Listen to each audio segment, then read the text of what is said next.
Kennen into the Akali, definitely an interesting matchup to play out.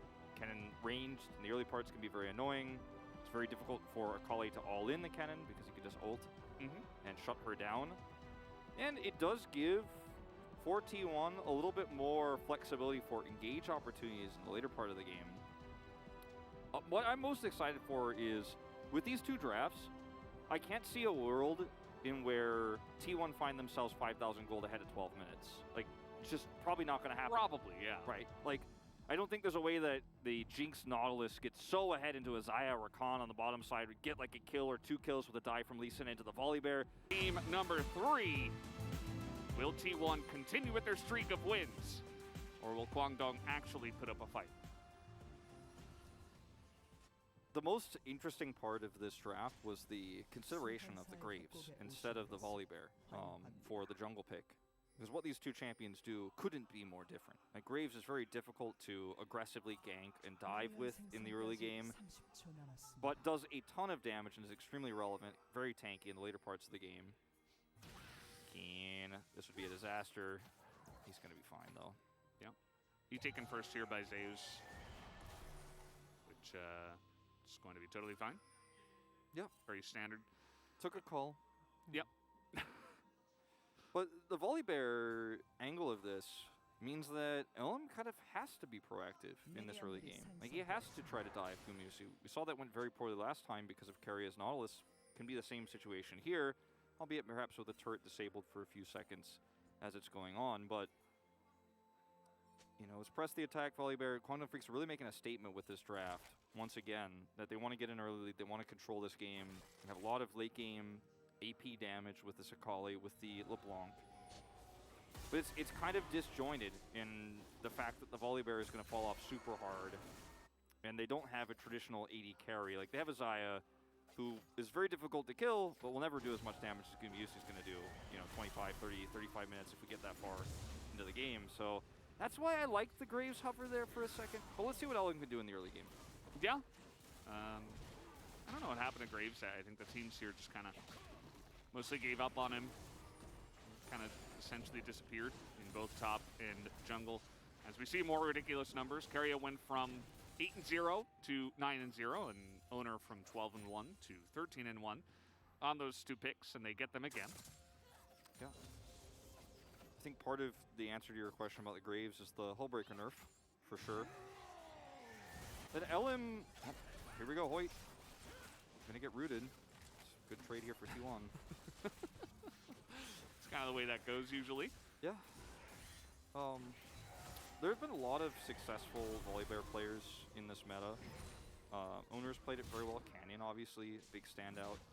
But, like, we've seen Walrong dominate on it in the LEC, for example. It's a very strong pick, especially into Jinx. But it's just the Nautilus, and it's the fact that it's T1. To play a composition like this with the Volibear changes the identity of this composition, is basically what I'm talking about, because if you have a Graves here, then you don't feel as compelled to make these proactive plays against a team that is so strong in the early game, who always gets leads, who never messes up. And that's why I think it's a brave choice from Kwangdong Freecs, but it wouldn't be my choice. See a nice little pullback on the feathers there, as Guma takes a big chunk of damage, and now level 3 taken. And this kind of makes sense. You know, the Xayah is going to have the pushing advantage against the Jinx early on. As we do have Owner who is going to spot, hey, okay, this is down. Keen, though, level 3, and he might be able to get a cheeky little dive off real quick here if they can land the stun. And there's the stun to flash in, and just like that, down you go, Keen. And so much for trying to pick for that top lane. Yeah, so much for trying to pick for the top lane. When Zeus just walks up and presses W, you get stunned, you get dove. That's the end of the story. The early game's so rough for Akali. Is double knockoff. Oh, this is nice. Guma is getting ignited, but ooh, just barely not enough damage. Still a very aggressive win of a trade here for Kwangdong down on the bottom side. Yeah, this is pretty important. You know, the kill is amazing if you get it, but still forcing Jinx out of the lane is the name of the game here. Volibear doesn't have 6 just yet, but still finding that sort of success, pushing the Jinx out of lane, crashing waves into turret is what you want to be doing as Kwangdong Freecs in the bottom side of the map. So at least turning that pressure top side into a successful gank, or not gank, but engage bottom side. Knowing that you're free to do so, knowing that you're safe to do so. As this is just Kennen. Okay. Has the W. Okay. He says okay. He's W calling for a 빠지긴 gank. He's like, I don't have W. And then just 써볼게. goes into melee range to hit him with a 나이스. shuriken to guarantee the stun. Yep, lightning rush as well. Just to say, hey, you're definitely stunned. 5-game winning streak here, and Zeus is 3 of those wins. Might be picking up a 4th here tonight in this game. Also, take a look at the other names, Kana and Keen. Kana on Nongshim, which kind of had a disastrous spring, but definitely a strong player in his own right. Picks up a win on this. Former T1 player. Yeah, Yeah. there you go. And we've seen a lot of different builds for the Kennen in this particular game. You know, I don't think he needs to build Void Staff just because of the champions he's up against. Probably will just go purely damage. Could see even a death cap second. We've seen that a few times. Everybody's hanging around the mid lane here, but the chains will not land. Elam and Hoyt waiting around trying to gank onto a Vex, which with Faker looking for aggressive fears and plays and stuff like that, I can understand it, but Keria was also nearby. Oh, there's the fear, but he gets knocked out of the queue, so going to get the distortion, I suppose, out of Fate. Yep, will not have to flash. So that's pretty massive. Faker's ult being down for a little bit here is a nice boon for Fate, who can quickly return to lane. Doesn't have teleport, but this is the Rift Herald coming up in 2 minutes. This is a nice trap. I really like this from Elm. Super smart and proactive. Yeah, he's going to find Owner. This was the expected result. The follow-up gank as Owner's going to kick Fate away, as now Elam will be able to flash in, and finally, looks like Kwangdong Freecs get something on the map. Yeah, finally put something on the board here. Will cost Fate some minions in the mid lane, but well worth it here to set up a kill for this Volibear. Loses Flash, which is really important for potential bottom side dives, but already finding some success here. Relieving the pressure top side as well. Zeus is now back, and we'll have to walk back to lane. So a little bit of free farm for Keen at the moment. So really impactful setup here. Just punishing the fact that Owner was so heavily committed to going all in on getting the cannon ahead when he already has a massive advantage. So punished there. As Rift Herald spawns in 1 minute. And in terms of the weight, the like wave states on this map right now, T1 should have the fast track to it. So we'll see what Kwangdong decided to do. It's just pretty simple. Nice setup here. Elam does have to flash for the final auto. It's a nice kick from Owner, but does not connect with the Volibear to get him the knockup. Yeah, it's a really good read. As Owner, he's going to start up this Drake before the Rift Herald even gets taken out. That cannon will be, unfortunately, missed by Fate. And so there's going to be a Hex deck on the board here for T1 before they do set up for the second objective. Hex deck Drake here now. Bit of a cloudless day here as well. You know, it's feeling pretty good. It's very cloudy in real life, but yeah, it was supposed to rain today, but then apparently it did not. Maybe it will later. Only in the morning. It was like all morning raining. Maybe it'll rain later on, as you say, but I was not awake during that. Sleep schedule has been a little bit wonky recently. It's all right. These games don't happen in the morning. They happen at night. Yep, the gamer hours, you know. So T1, because they took that Drake, didn't actually get fast track onto the Herald like I was suggesting they might. They could have had the faster setup there, but they do, however, have a cannon who has Flash and Slicing Maelstrom available. So the ability to actually come in here and stop this is quite high, because Faker also has non-committal engage. Gumusi also has long-range damage. He's here. And it looks like, we see where Teddy is on the map, looks like he's considering just going bottom side and leaving this because of the prio that Zeus has. And I think that would be the best option. But you know what? He changes his mind. He's coming over here. Fate's extremely low on mana. Like, do not do this to me again, Kwangdong. It's so hard to dive directly into all of this, yeah. And they're just going to get right on top of Hoyt here as he goes down. Now it's 5v4. And that might be the best thing for Kwangdong. Maybe they'll leave. Oh, Guma leashed it, actually, as he was backing away. And they're not leaving, Wolf, unfortunately, for our sakes. Teddy sticking around. Fate still looking to poke. They didn't use the Slicing Maelstrom, so you have to walk through this choke point now, and that's a no for me, dog. I'm going to say absolutely not. Don't think so. Thanks, Randy. That's going to be the Rift Herald going down. And now they're just going to turn on to Keen here, who is on vision. Little fight in the Rift Herald pit, but again, pretty desperate. They will be able to take out Carrier at the end of the day, but everybody else goes down. Hoyt is trying to get on in here with the engage. Big pullback on the feathers, but now Teddy gets feared up, and the kick nearly catches both of them. Had Teddy not flashed, that would have been the case. As the chase still on, Owner jumping into 3, just going to be another massacre as T1 are taking him down one by one. The only wins, oh my god, Kuma almost gets him with a chomp. Doesn't matter, Zeus will get the kill in the end. The only win that Kwangdong get in this fight is actually the early part of it. And Zeus ults solo, so that's why they were able to actually close the gap there, and Fate's trying to do that damage. Will we see a punish here? He has Ignite and ult. And he is thinking about it, but no. I mean, he was just going to get stunned if he went in there, so it's not going to happen. Not going to happen. Too risky. We'll be able to crash this wave instead, but the only win in that fight was the early parts of it, but then they had to flash over the wall, found themselves on T1's side of the map, as trying to force this is so extremely risky. And Hoyt comes into this fight super late and does give them some longevity. Is look at where Zeus is in this fight. He's not actually ulting the team. Yeah. So as a result, Kwangdong gets to close the gap here. Carrier gets rooted by the chains. And LM goes down, and then you're on the wrong side of the map. As, speaking of wrong side of the map. What happened here? Why is he there?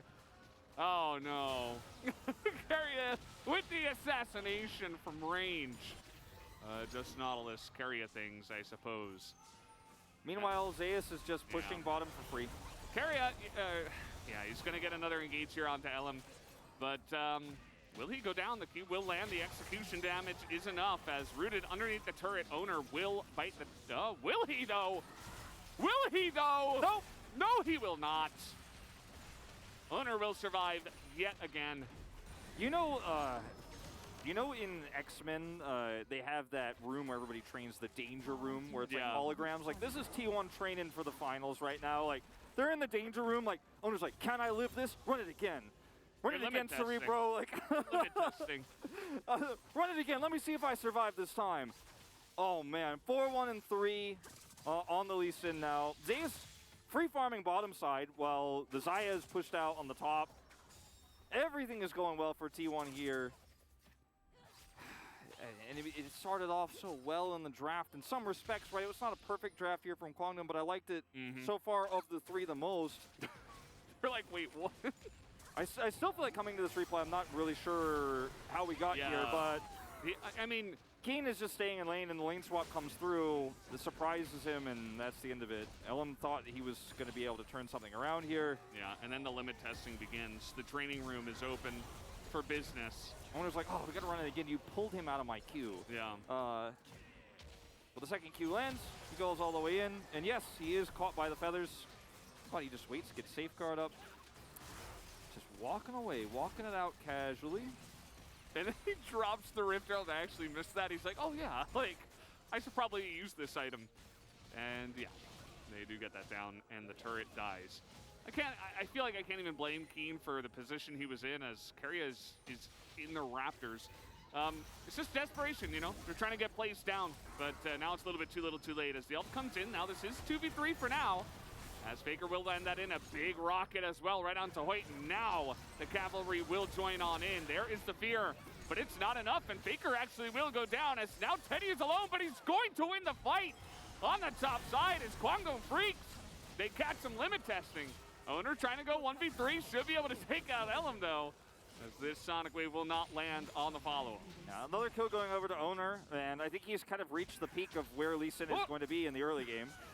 Guma does not have rocket available. Oh, that was hilarious. And that wave is gone, so that's the end of that. But, like, Owner is so fed that he can make crazy plays like this and threaten people, but him getting the final kill there, putting himself at 5-1 and 3, like, those are, you're getting diminishing returns on the Lee Sin being extremely fed. You'd rather the kills go elsewhere. How confident can Owner get here, as now he will go down, finally. That's going to be the shutdown given over to Keen. All of a sudden, Kwangdong Freecs are only 5,000 gold behind. All of a sudden. 4.4 thousand behind, with that kill coming through once the graphic updates there on the top. Kwangdong Freecs will even out the Drakes, and all of a sudden, you know, the gap is decreased. Okay, we are in a game. Is the gap closing? No, the answer is no. We're in a game now where some kills have been given over to Kwangdong Freecs, as this is just a really nice exchange here on the top side from Teddy. Just knows his damage so well. And he just says that he has no flash after this. And the fight here is, I mean, honestly, frankly, quite ridiculous that T1 try to pull this off because they have all the set pieces. Like, they have all the chess pieces in position. And it's just a really nice play from Hoyt to actually trap them in. Fate pushes through. The turret is firing. Like, the volley bear's on the enemy side, guys. And then it's a nice route to follow up here. Really impressive stuff coming over here from Kwangdong Freecs. T1 still almost pulled off, mind you. Yeah. But give a lot of gold over in the process. It's like they're super far ahead, and then they blunder their queen, and they win anyway. It's, you know, just to continue the chess analogy.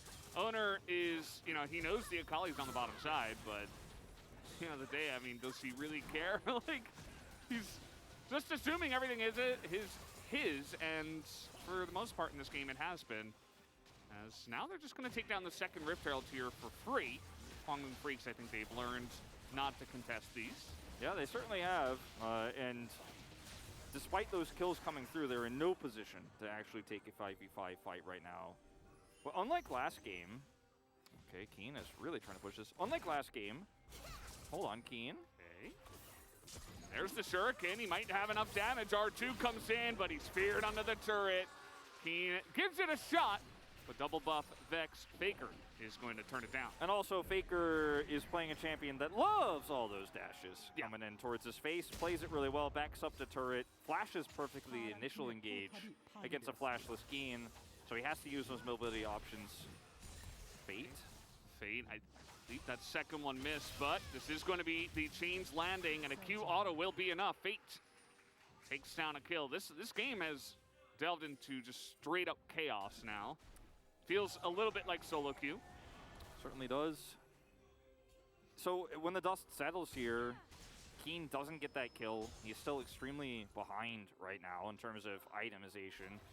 As you know, on the opposite side, Zeus hasn't taken a massive lead. Like he's 1, 2, and 3 in this game. Has his proto belt. Cole's completed, and he's moving towards the second item here shortly. But what I want to say is these trades keep happening for Kwangdong Freecs, as we're gonna watch this from Faker's perspective. He's like, I might die. I don't think so. Got him. And that's the end of that. But over here, this one goes more successfully. But going back to my original point, because we just saw these like 5 seconds ago, is that there are some form of gold. There's some form of money going over to these carry champions for Kwangdong Freecs.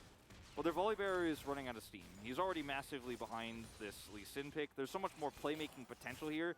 And the AD carry that already isn't really a traditional AD carry on Teddy Xayah is extremely behind a Jinx. So while the gold looks cool on these flashy assassins, it isn't really going to amount to anything if Kwangdong Freecs can't do it like 7 more times and then start threatening Soul Point. Because T1 are still in massive control over this game. Yeah, it's definitely true. You can see that they're just trying to choke out all the vision here on the bottom side of the map and allow Zeus to push that in. This time, Fade up on the top side taking a turret doesn't look as sad or disappointing. It actually does make sense in this case because they have the defense down on the bottom side. They're not so far behind that they can't do that, and Fate is getting value up on the top side of the map. Removing some vision or checking to see if there is any, and clarifying that there's very little up there. So can actually potentially look for a play here onto Guma. He is unseen. If Guma walks forward here and he gets a pick, I mean, that removes the enemy AD carry. But Guma's playing very respectfully here. And this is one thing that Fate could do this game that he couldn't last game, because there's not an insane amount of control like there was last time where Keria could just like walk up and kill a LeBlanc, but also there's no Nocturne. So he can actually push a wave into inner turret freely if he knows the enemy is grouped up bottom side, as you were illustrating there. So he's 3-1 and 2. He's got 6 stacks of Dark Seal. He is the win condition right now. It's not the Xayah, you know, it's not the Akali, not yet. In this game, King could turn it around. But it, once again, is all of the eggs are in the Fate LeBlanc basket. Yeah, and he's going for Banshee's Veil. It's not an item we see all the time, but he is going up against pretty strong double AP burst, so I don't mind it as much. Also, the Banshee's Veil can get some value against a Nautilus and stuff like that. Just something I thought would be worth mentioning, as we do have the Mountain Drake coming up here. T1 still in control. Seems like they've slowed down the game a little bit less, you know, just straight running at Kwangdong. Yeah, also interesting to know the Faker went for the Shadow Flame, so it's going to be very impactful against that. As T1 do have control over this Drake. It's not Soul Point yet. It's in fact only the third Drake of the game. Very late, very slow-paced game here in terms of Drakes. We're at 20 minutes now. So Kwangdong Freecs not going to force that. Just going to be Fate trying to side lane over here. He's a level up on Faker. And feels very comfortable. Does not have the same amount of vision control as he had moments ago, so we'll have to show some respect here. You look at the gold lead, it's only him. You know, we talked a lot about the Rascal stripe in this game, it's the Fate stripe. Very true. We do not have vision of if Zeus is alone, and in fact, he is not. Owner was hiding on bush as we spoke, so not much going to amount of it. Keen will just back away. Keen has his own stopwatch now, ready for the next fight. Notice the Hex Drinker for Gumusi, the Mal Malmortius for Owner, and a very AP-focused team composition here. Extremely high-value items to build. And we'll see what Kennen builds after this Void Staff, because he does pick that one up second. You know, we talked about how he didn't necessarily need to build it second, but, you know, considering what's coming through here, the Volley Bear, you know, he's in a position where he could have built really anything. But it's really difficult to actually blow up these targets with a Hex Drinker with the Lifeline available now for Owner. Like, who does Fate kill? It probably has to be Faker. Faker has so much ability to shut him down. That's why Vex is the counter pick to LeBlanc, right? So even though Fate is the only person who's ahead, his options are so extremely limited right now. Keen is still in the brush, and Zeus seems to know. Not going to get ganked that time around. Keen is actually up a level on Zeus, which is kind of funny. Just where we're at, especially with Keen down to 1 and 4 at this point in time. I suppose he has soaked up more of that XP a little bit better. Yeah, Zeus has not been allowed to farm very freely because of this Akali problem. And the LeBlanc, like, he's shown so much respect because he doesn't want to give those kills over anymore, right? He's died twice this game, but, you know, that's not related to his side laning. He just doesn't want to give over any more gold. He just wants to farm it up and be an ult button. And that's what he will be in this game. And that's part of why he was picked in this draft. Obviously, a lot of power in the laning phase against Akali, as we saw early. But his late game role is going to be to lock down the champions that try to dive in. Very slow pace to this mid game. Like I said, we get to 20 minutes where, you know, we're not looking at a Nexus falling. We did get to that part of this draft. So we were right on that account.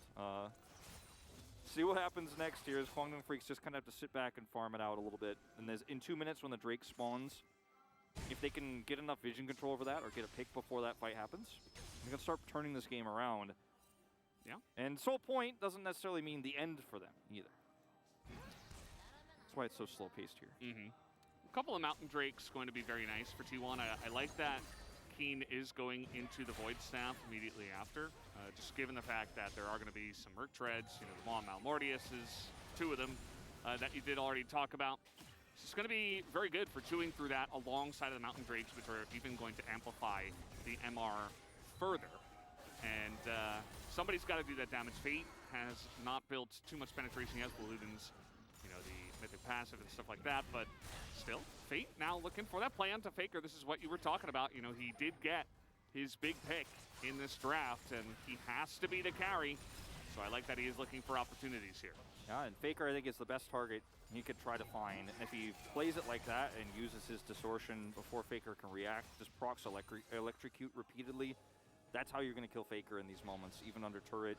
If you force Faker away, you get that minion wave to crash through, and then you're able to back off, set up for an objective fight. He does have teleport, and so does Faker, but, you know, a LeBlanc teleport, if unseen, if hidden, actually gives him flank opportunities. Those the vision control here, not as much, you know, not as much oppression from T1 as you normally see, because they've played this mid game a lot more respectfully. They do have it where it matters most, though, around this Drake, which is why Kwangdong Freecs are now grouping up with sweepers here, trying to push this cannon away. And if they can set up on this and turn this into a 2-2 Drake game, there is Still a chance. That's what I'm telling you guys. There's a small sliver. Okay. Yeah. Fate is still hunting, and the lack of vision for T1 might come to bite them if Fate gets a free kill. Kind of like what we've seen him do in the past. Unseen at the moment. Squires does not catch him. Uh-oh. Owner is in a bit of trouble. This will be the burst onto him as he will get over the wall, but now he is chained, and here comes White, but goes extremely far into this one, and the blast plan is perfect. The stopwatch not really going to buy too much time, but Owner will just barely go down to the poke from Teddy and this lethality Zaya. All that MR they're building, not going to help against him, as now Keen finds himself caught with the slicing Maelstrom. Going to help out in stopping this one. Keen trying to push them away, and Zaves will actually go down, meaning this Mountain Drake is going the way of Kwangdong. So 2 for 2 Drake game. Really nice setup from Fate. Gets value out of his Banshee's Veil there just for a moment, and even though Owner had some heroics. Okay, a little bit of a follow-up here as Faker's going to call for the engage alongside of Carrier. This is 3v5 right now. Keen extremely low, and the hook goes down onto him.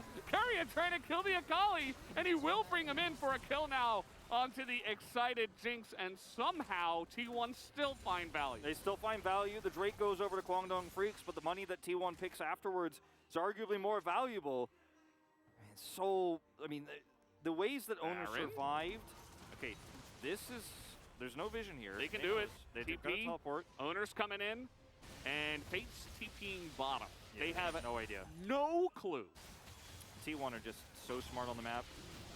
And as Kwangdong Freecs, as Fate, you're like, well, I just need to get some more money. I just need a little bit more. I need my Void Staff online. I need to farm. I'm focusing on getting this turret. Like, T1 are going to reset. We have a little bit of reprieve. Then you see this, and you're like... There is actually a chance that they know, but they just say, okay, there's nothing we can do. I suppose. We got to get value elsewhere on the map. So my initial statement, potentially incorrect. Yeah, I mean, they didn't have any vision of it, but they might have the game sense that it is occurring. As Owner buys so much time here, knows the shield coming through here as well. Itemization buys so much time. And Kwangdong Freecs are in control of this choke point here, but so much damage is actually traded back. Zeus, you know, ults defensively here. All the while, Faker's just repeatedly hitting Qs, repeatedly hitting Qs. And then when Carrier decides, like, you know what, I think we can actually win this because our wallets are pretty heavy, goes on top of the Rakan. Rakan dies instantly. Faker all-ins behind him. And it's just really tough for Keen to do anything here. He really wants to stick around, he wants to punish, but caught by this, does end up going down, and that's enough damage, enough kills here for T1 to just walk over and do Baron. They have their 80 carry alive, 4-0 and 6 Jinx. Yeah. And that's Baron, and more vision control now. And this amount of oppressive vision control that comes with Baron means that LeBlanc cannot really do anything. Yeah. Not for the moment. And knowing T1, we know that now that they have this objective, they are going to get aggressive. They are going to look for those plays. As you can see here, Fate is on vision the entire way through. Some turrets do go down the weight of T1, and they will just go back and buy. And yeah, I mean, Teddy dying immediately, it felt like they had no clue or no concept that T1 could potentially re-engage there. And I think that's fair. I mean, who would have expected 3v5 re-engage? Otherwise, he would have just walked bot with his teammates. Instead, he walks up and then gets hooked and taken down as a Zaya, which is not, which is not what you want to see. Yeah, and he went for a Serpent's Fang, and I do like this choice. But again, Jinx going to be way more valuable in longer fights, so Fate has to kill somebody. And we saw the value already of the Maw Mortius on Owner. T1 love those scrappy fights. Like, oh, you're going to try to all in on one player? We will turn that. We will catch you. Curry will not miss a dredge line. We almost have a Zhonya's complete here for Keria, by the way. Just 1,300, I believe, 1,350 maybe, to complete that item. And it's actually really good on these engaged supports where you just, you're always going face first, essentially, and the enemy team has a whole boatload of burst damage.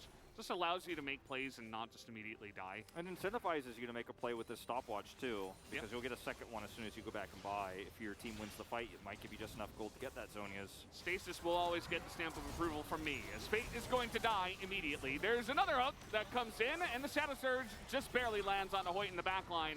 Will Faker pull the trigger? The answer will be no, but T1 pushing in with the Baron, looking to secure their finals berth here, and it might just happen on this push. Looks likely. T1 looking to pick up the 19 this season in series. They're on an 18 series winning streak. 2 inhibitors now down. No LeBlanc for 25 more seconds. They lose T1, Baron, though. think better of it. They don't have a great minion wave, as you say, with the Baron buff gone. And we'll back away.